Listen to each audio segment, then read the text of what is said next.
అందరికీ నమస్కారం. ఈరోజు కథ హిట్లర్ ఎపిసోడ్ 350. లవ్ యూ బంగారు. ఇక స్టోరీకి వెళ్తే, కారులో మాట్లాడుకుంటున్న తమను ప్రశ్నించిన కానిస్టేబుల్కి ఒక కట్టుకథ చెప్పి తమ ప్రేమ విషయం చెప్పడానికి కీర్తి ఇంటికి వెళ్ళిన దాస్కి ఆమె తల్లి ప్రవర్తనతో ఒక వింత అనుభవం ఎదురవుతుంది.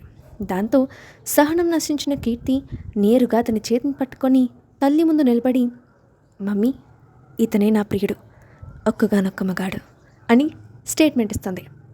ఆ మాటకి ఇద్దరి వైపు కోపంగా చూస్తూ, నీకు ఇదే మాయరోగమే, ఒకరిని ప్రేమించిన దానివి ఆ విషయం చెప్పకుండా పెళ్లి చూపులకు ఎందుకు వెళ్ళావు అని అడిగింది ఆమె తల్లి. అసలు చెప్పే అవకాశం ఎక్కడిచ్చావు? వెళ్తావా లేదా అని పీక మీద కత్తి పెట్టి కూర్చున్నావు. కనీసం ఇష్టమో కాదో కూడా అడగలేదు. అందుకే నిన్ను బాధ పెట్టలేక డైరెక్ట్గా అతనికే ఇష్టం లేదని చెప్పొచ్చన్న ఉద్దేశంతో తప్పక రెస్టారెంట్కి వెళ్ళాను అని చెప్పింది కీర్తి. ఇంతలో దాస్ కల్పించుకొని, వృత్తిరీత్యా నాకున్న బాధ్యతల కారణంగా మా ప్రేమ విషయం బయటికి చెప్పకుండా పరిస్థితులు లేకుండా పోయాయి. అవి పూర్తయ్యేసరికి 3 ఏళ్ళు పట్టింది. నా వల్ల జరిగిన తప్పిదానికి నన్ను క్షమించండి, దయచేసి మా ప్రేమను ఒప్పుకోండి అని చేతులు జోడించి అడిగాడు. అయ్యో, నువ్వు క్షమాపణ చెప్పాల్సిన అవసరం లేదు బాబు. మా అమ్మాయి నిన్ను ధైర్యంగా ఇంటికి తీసుకొచ్చిందంటే నువ్వు ఎంతటి వాడివో అర్థమవుతోంది. మాకు మా పెంపకం మీద పూర్తి నమ్మకం ఉంది. ముందు కూర్చోండి, ప్రశాంతంగా మాట్లాడుకుందాం అని పరిస్థితిని తేలిక చేశాడు కీర్తి తండ్రి. భర్త కళ్ళల్లో కనిపిస్తున్న నమ్మకం చూసి మారు మాట్లాడకుండా అతని పక్కన కూర్చొని దాస్ చెప్పే మాటలు వినడం కోసం ఆసక్తిగా చూస్తూ కూర్చుంది కీర్తి తల్లి. ఆమెకు మొదటి చూపుతోనే దాస్ నచ్చాడు. తన కూతురు పక్కన ఈడు జోడు చక్కగా సరిపోయాడని తృప్తిపడింది ఆమె.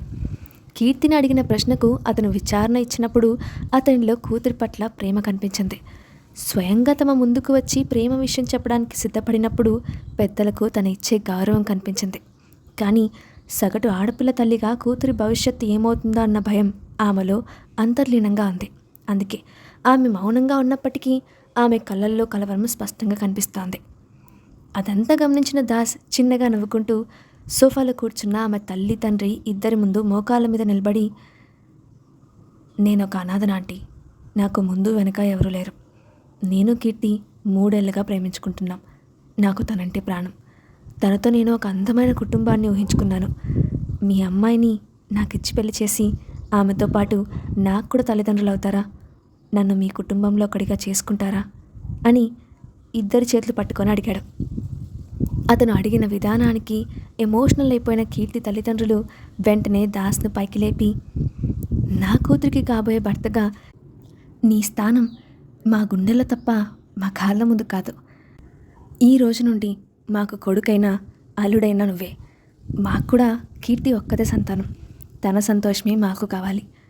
మీ దగ్గర నా కూతురు ఆనందంగా ఉంటుందన్న నమ్మకం నాకు పూర్తిగా ఉంది. కాకపోతే ఒక కండిషన్ అని చెప్పడం ఆపింది కీర్తి తల్లి.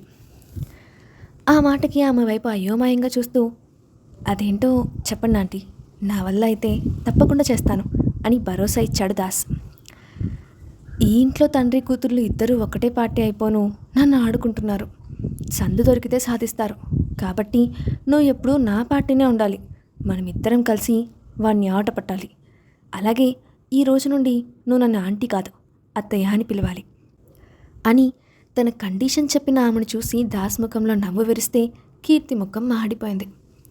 మీకు నేనున్నా అత్తయ్య, తప్పకుండా మీ కోరిక తీరుస్తాను. ఈ రోజు నుండి మనమిద్దరం ఒక్కటే పార్టీ. మీ అమ్మాయి వేషాలు ఎలా కత్తిరించాలో నాకు బాగా తెలుసు. మీరు పూర్తిగా రిలాక్స్ అయిపోండి అని నమ్మకంగా చెప్పాడు దాస్. ఇక మీరుండగా నాకు చింత ఎందుకు అల్లుడు గారు? ఇక నుండి ప్రశాంతంగా ఉంటాను. నా కూతురు ఏమైనా ఎక్స్ట్రాలు చేస్తే వెంటనే మీకు కంప్లైంట్ ఇస్తాను. ఇప్పటికి ఆలస్యం అయిపోయింది, పదండి మనం భోజనం చేద్దాం అని దాస్ని తీసుకొని డైనింగ్ టేబుల్ దగ్గరకు నడిచింది కీర్తి తల్లి. ఆ దేవుడు చాలా విచిత్రమైన వాడు నాన్న. కాసేపటి క్రితం వరకు అగ్నిపర్వతంలాగా మండే అమ్మని క్షణాల్లో కూల్చేసేశాడు. 5 నిమిషాల క్రితం వరకు నా మీద రెంకలు వేసిన అమ్మ అల్లుడితో ఎంత చక్కగా కలిసిపోయిందో. కనీసం ఇక్కడ మనమిద్దరం ఉన్నామనైనా గుర్తుందా? మనం తిన్నా తినకపోయినా పర్లేదు, అతగాడి కడుపు నిండితే చాలేమో అని వెళ్తున్న ఇద్దరి వైపు ఉక్రోషంగా చూస్తూ అంది కీర్తి. అంతా చూస్తూనే ఉన్నాను బంగారు. నీకు నేనుండగా వాళ్ళిద్దరి గురించి ఆలోచన ఎందుకు? పద, ఈరోజు నీకు నేను తినిపిస్తాను అని కూతుర్ని తీసుకెళ్లి దాస్ ఎదురుగా ఉన్న చైర్లో కూర్చోబెట్టి గోరుముద్దలు తినిపించడం మొదలుపెట్టాడు ఆమె తండ్రి. అల్లుడికి కొసరి వడ్డిస్తూనే, ప్రతిరోజు డైరీ సీరియల్ లాగా వచ్చే ఈ తండ్రి కూతుర్ల అనుబంధం చూడలేక చస్తున్నారు. అసలు తక్కువ, ఎక్స్ట్రాలు ఎక్కువ. వీళ్ళిద్దరి ఓవర్ యాక్షన్ నువ్వే తగ్గించాలి. అందుకు సరైన ప్లాన్ వేయలుడు అని రెచ్చగొట్టింది కీర్తి తల్లి. నీకు నీ అల్లుడికి అంత సీన్ లేదు కీర్తి, ఇక్కడ అంత ఈజీ కాదు. కొద్దిసేపటి క్రితమే నీ అల్లుడు నా విశ్వరూపం చూసి బెదిరిపోయాడు. ఇక నన్నేం భయపడతాడు? పోమ్మా, పోయి పని చేసుకో అని తల్లికి వెక్కరించి తండ్రితో తినిపించుకునే పనిలో బిజీ అయిపోయింది కీర్తి. ఆ ఇద్దరి వాదనకి నవ్వుకుంటూ తన భోజనం ముగించాడు దాస్. ఇన్నాళ్ళు ఒంటరిగా బ్రతికిన అతని జీవితంలోకి కీర్తి రావడమే ఒక అద్భుతమైతే, ఆమె కుటుంబం ఎలాంటి ఆంక్షలు లేకుండా అతన్ని అంగీకరించడం అతనికి ఎంతో సంతోషాన్నిచ్చింది. ఇప్పుడు తనకు సంపూర్ణమైన కుటుంబం ఉందన్న తృప్తి అతని మనసంతా నిండిపోయి అంతులేని ఆనందాన్ని నింపింది. మరుసటి రోజు సాయంత్రం ఆమె పేరెంట్స్ అంగీకారంతో కీర్తిని సిటీలోనే ఒక ఫేమస్ రెస్టారెంట్కి డిన్నర్ డేట్కి తీసుకొచ్చాడు దాస్. మొదటిసారి అతనితో కలిసి డేట్కి రావడం ఆమెకు ఎంతో సంతోషాన్నిచ్చింది. రెస్టారెంట్ ముందు కార్ దిగిన తర్వాత ఆమె చేతిని పట్టుకొని తమ కోసం స్పెషల్గా బుక్ చేసిన రూఫ్ టాప్ ఏరియాకి తీసుకెళ్లాడు. అక్కడంతా కలర్ఫుల్ ఫ్లవర్స్ అండ్ లైటింగ్స్తో చాలా అందంగా డెకరేట్ చేసింది. అదంతా కళ్ళు విరుచుకొని చూస్తున్న కీర్తిని ఒక చైర్లో కూర్చోబెట్టి, "this is for you my dear darling, please take it" అని అందమైన రోజ్ ఫ్లవర్ బొకే ఆమె చేతికిచ్చాడు. సరికొత్తగా ఉన్న అతని ప్రవర్తనకి ఆశ్చర్యపోతూనే అతనిచ్చిన బొకే టేబుల్ మీద పెట్టి, "thank you my dear hero" అని సున్నితంగా అతని చేతిని కిస్ చేసింది కీర్తి. ఆమెను చూసి చిరునవ్వు నవ్వుతూ పాకెట్ నుండి గిఫ్ట్ బాక్స్ తీసి ఆమె చేతిలో పెట్టి, "a small surprise for you, please open it" అని ఆమె కళ్ళల్లోకి ఇంటెన్స్గా చూశాడు దాస్. కొత్తగా అతను ఇస్తున్న సర్ప్రైజ్లకి ఆశ్చర్యపోతూనే గిఫ్ట్ బాక్స్ ఓపెన్ చేసిన కీర్తి అందులో ఉన్న రింగ్స్ చూసి షాక్ అయిపోయింది. అందులో ఉన్న 2 రింగ్స్ మీద ఇద్దరి పేర్లో ఉన్న మొదటి అక్షరాలు ఇటాలిక్ ఫాంట్లో అందంగా చెక్కినట్లున్నాయి. ఆ రింగ్స్ రెండింటినీ సున్నితంగా తడుముతూ, "ఈ అరేంజ్మెంట్స్ అన్నీ ఏంటి దాస్? ఎందుకు ఇదంతా చేశావు? ఇప్పుడంత అవసరం ఏమొచ్చింది?" అని అతని ఉద్దేశం తెలుసుకోవడం కోసం అడిగింది కీర్తి. 3 ఏళ్ల మన ప్రేమ బంధంలోకి అడుగు పెడుతున్న సందర్భంగా చిన్న ట్రీట్, అలాగే ఇది మన ఫస్ట్ డేట్, ఎప్పటికీ మెమొరబుల్గా ఉండాలన్న ఉద్దేశంతో రింగ్స్ తీసుకొచ్చాను అంటూ ఒక రింగ్ ఆమె చేతికిచ్చి మరొక రింగ్ తను తీసుకున్నాడు దాస్. తన వైపు ఎక్సైటింగ్గా చూస్తున్న కీర్తి చేతిని సున్నితంగా పట్టుకొని, "ఐ లవ్ యూ బంగారం. ఒంటరినైన నా జీవితంలోకి వరంలో వచ్చావు. కష్టసుఖాల్లో తోడుగా ఉన్నావు. అనుక్షణం నా వెంటే ఉండి నన్ను ప్రోత్సహించావు. కదల్లేని స్థితిలో ఉంటే అమ్మలా లాలించావు. నాన్నలా చెయ్యినిచ్చి పాలించావు. ప్రతి క్షణం నాకు తోడుగా ఉంటూ నేను ఒంటరివాడిని కాదు అని నిరూపించావు. నా కోసం ప్రాణాలు సైతం పణంగా పెట్టావు. ఏమిచ్చి నీ రుణం తీర్చుకోను? నా ప్రేమ తప్ప. ఈ దేహంలో ఊపిరి ఉన్నంత వరకు నీ చేయి వదలని మాటిస్తున్నాను. ఈ క్షణం నుండి మనస, వాచ, కర్మన నువ్వే నా అర్ధాంగివి. నా మనసులో కొలువై ఉన్న దేవతవి. ఉన్నంతలో నిన్ను కన్నీళ్లు పెట్టనివ్వకుండా సంతోషంగా ఉండేలా చూసుకుంటాను. నీ తల్లిదండ్రులను నా వాళ్ళుగా భావించి వాళ్ళ మంచి చెల్లు చూసుకుంటాను. ఇదే నేను నీకిస్తున్న మాట" అని చెప్తూ ఆమె వేలికి ఉంగరం తొడిగాడు. అతని నుండి ఊహించని ప్రపోజల్కి ఎమోషనల్ అయిన కీర్తి వెంటనే అతని వేలికి ఉంగరాన్ని తొడిగి గట్టిగా హత్తుకుంది. ప్రాణంగా ప్రేమించిన వాడు మనసులోని మాటను అంత అందంగా చెప్తూ ఉంటే ఇంకొక్క క్షణం కూడా తనకి దూరంగా ఉండలేకపోయింది. "I love you Das. I love you so much. I don't leave you until my last breath. ఈ క్షణం నుండి నీకు అన్ని బంధాలు నేనే అవుతాను. You are my first child. ఇన్ని సంవత్సరాలుగా నువ్వు కోల్పోయిన ప్రేమనంతా నీకు స్వయంగా అందిస్తాను. నువ్వు, నేను, మన పిల్లలతో సంతోషంగా గడుపుతాం.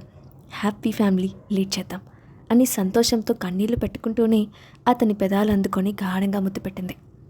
ఆ ముద్దులో ఆమె చూపిస్తున్న ప్రేమకు అతని మనసంతా నిండిపోవడంతో ఆమెను మరింత బలంగా హత్తుకొని తిరిగి కిస్ చేశాడు దాస్. చాలాసేపటి తర్వాత ముద్దు మాధుర్యంలో నుండి బయటపడిన ఇద్దరు ఒకరినొకరు చూసుకొని సంతోషంగా నవ్వుకున్నారు. కాసేపటికి ఆర్డర్ చేసిన డిన్నర్ రావడంతో కబుర్లు చెప్పుకుంటూ ఒకరినొకరు తినిపించుకుంటూ రొమాంటిక్గా టైం గడిపారు. మరుసటి రోజు ఆఫీస్లో బిజీగా ఉన్న హాసిని ఫోన్కి ఒకేసారి నోటిఫికేషన్ రావడంతో ఆసక్తిగా ఓపెన్ చేసి చూసింది. అందులో దాస్, కీర్తి పక్కపక్క నిలబడి తమ చేతికి ఉన్న రింగ్స్ డిస్ప్లే చేస్తూ తీసిన ఫోటోను చూసి ఆశ్చర్యపోయింది. ఈ ఈడియట్ నా మీద కోపంగా ఉంటుందని అనుకుంటే ఏకంగా నాకు చెప్పకుండా ఎంగేజ్మెంట్ చేసుకుంటుందా? ఎలా చేసుకుంటుందలా? అయినా ఇద్దరు ముఖాలు ఆనందంతో ఎంతలా వెలిగిపోతున్నాయి కదా. పోనీలే, ఇప్పటికైనా వాళ్ళ జీవితాల్లో హ్యాపీ డేస్ వచ్చాయి. ఈ జంట ఎప్పటికీ ఇలాగే సంతోషంగా ఉండాలి. ఎవరి దిష్టి తగలకుండా చూడు స్వామి అని మనస్ఫూర్తిగా దండం పెట్టుకుంది హాస్ని. ఇంతలో ఫొటోస్ ఎలా ఉన్నాయి అని కీర్తి నుండి వచ్చిన మెసేజ్కి లోపల నవ్వుకుంటూనే, నువ్వు చాలా ఫాస్ట్ పాప, అయినా నన్ను పిలవకుండానే ఎంగేజ్మెంట్ చేసుకున్నావు కదా, నీతో మాట్లాడితే అడుగు అని తిరిగి మెసేజ్ చేసింది. నీ ముఖమే, అలాంటిది ఏమైనా ఉంటే నీకు తెలియకుండా ఉంటుందా? ఇది దాస్ ఇచ్చిన సర్ప్రైజ్, మా ఫస్ట్ డేట్కి గుర్తుగా పెట్టుకున్న రింగ్స్. సరదాగా తీసుకున్న పిక్స్ చూసి నువ్వు హ్యాపీగా ఫీల్ అవుతావని షేర్ చేస్తే కనీసం వివరం తెలుసుకోకుండా నా మీద అలుగుతావా అని కోపంగా ఉన్న ఎమోజీ సెండ్ చేసింది కీర్తి. ఏదో సరదాగా అన్నాను, అలాంటిది ఏం లేదు తల్లి అని ఆమెతో కాసేపు సరదాగా చాటింగ్ ఎండ్ చేసిన హాస్ని తిరిగి వర్క్లో మునిగిపోయింది. ఆ రోజు మధ్యాహ్నం women's makeup and love and care company యొక్క ప్రోడక్ట్స్ ప్రీ సేల్ మొదలైంది. ఆ కాంపిటీషన్లో ఇన్వాల్వ్ అయిన ప్రతి ఒక్కరూ రిజల్ట్ కోసం ఆతృతగా ఎదురుచూస్తున్నారు. అరగంటకు ఒకసారి 2 కంపెనీస్కి సంబంధించిన సేల్ స్టాటిస్టిక్స్ చెక్ చేసుకుంటూ గడిపారు. ప్రస్తుతం love and care company products యొక్క సేల్ గతంలో కంటే బాగానే ఇంప్రెస్ అయినప్పటికీ ఉమెన్స్ మేకప్ సేల్ కంటే కాస్త వెనకలోనే ఉంది.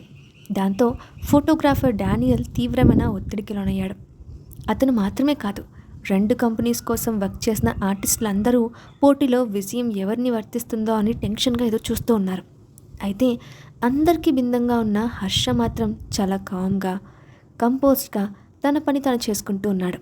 ఇంతలో ఆమెకు మోహిత్ కాల్ చేసి తమకంటే ఉమెన్స్ మేకప్ ముందంజలో ఉందని, యోగిత వాళ్ళ చేతుల్లో తాను ఓడిపోవడం జీర్ణించుకోలేకపోయానని గగ్గోలు పెట్టాడు.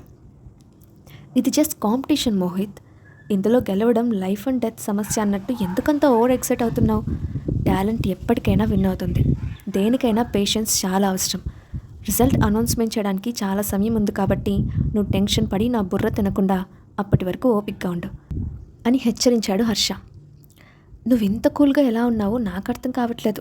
ఆ ముచ్చు ముఖాలకు అంత టాలెంట్ ఏముందని గెలుపు దిశగా పరుగులు పెడుతున్నారు అని ఉక్రోషంగా అడిగిన అతన్ని శాంతింపజేసేసరికి తల ప్రాణం తోక్కొచ్చింది. దేవుడా, ఇప్పుడే ఇలా ఉంటే రిజల్ట్ అనౌన్స్మెంట్ చేసినప్పుడు నా పరిస్థితి ఏంటో అని నిట్టూరుస్తూ వర్క్ చేసుకుంటూ ఉన్నాడు హర్ష. ఇంతలో అతనికి ఉమెన్స్ మేకప్ హ్యాండిల్ చేస్తున్న ఏజెంట్ జనార్దన్ కాల్ చేసి ఇష్టం వచ్చినట్లు మాట్లాడి మరింత రెచ్చగొట్టాడు. పనిలో పనిగా డానియల్ను నమ్మినందుకు నట్టెట్లో ముంచుతాడని హేళన చేశాడు. పోటీలో ఓడిపోతే ఫ్యాషన్ వీక్లో ముఖాలు చూపించే అర్హత పూర్తిగా కోల్పోతారని మరింత ఎద్దెత్తు చేశాడు. అతను చెప్తున్న సోది మొత్తం శాంతంగా విన్న హర్ష, ఇది చెప్పడానికి కాల్ చేశావా? నీ గురించి నువ్వు డప్పు కొట్టుకోవడం అయిపోతే కాల్ కట్ చేయి, నాకు చాలా పనుంది అని ముఖం మీద చెప్పాడు.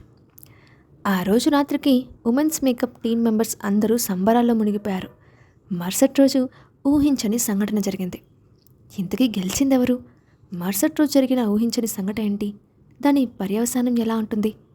నెక్స్ట్ పాటలో చూద్దాం. Thanks for watching.